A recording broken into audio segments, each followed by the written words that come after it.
The destiny of this whole thing was already planned out. For Red Rock to be the Buck and Bull of the Year and Lane Frost to be the world champion in 1987, it just all came together for this match. And people had never really seen bull riding outside of its own world. And all of a sudden, the whole sports world was seeing bull riding through Lane Frost and Red Rock. But yet at the end, it immortalized Lane Frost and Red Rock. And through Lane's death, probably even more so. I'm John Growney. I've been in the rodeo business for the last 45 years. And when I saw this coming together, that Lane Frost had an opportunity to be the world champion bull rider in 1987.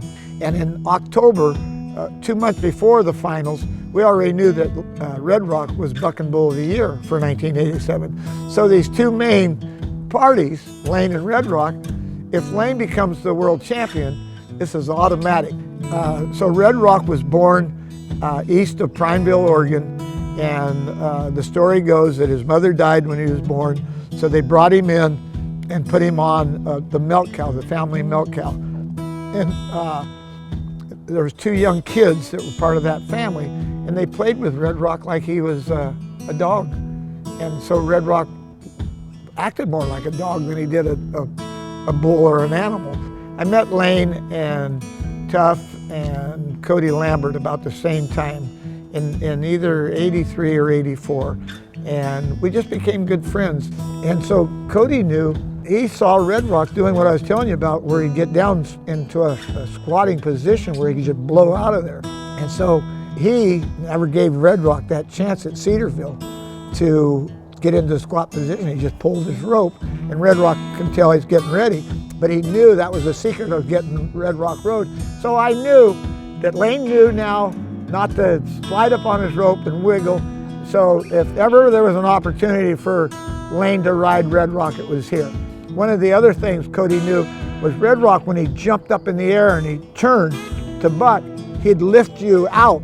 And so Lane knew to lean in there and to come back. When Red Rock did his jump, he'd come back to center. And then he'd go back in there and he'd come back to center. Where most bull riders will sit there, and then when that bull goes, he has you out, and then the next time he just drives you out. But that's part of being a bull rider, is know when to get in there.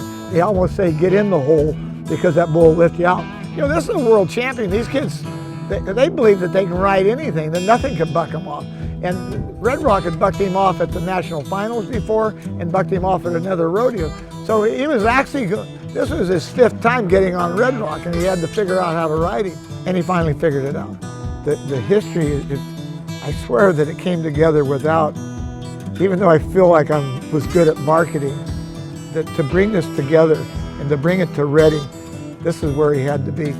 This one day, the day, I think Lane got on him the last night, and it had been, I don't know why, but it wasn't quite getting the crowds that it should. And so we fixed it so that match would be on that particular day, and they just packed this place.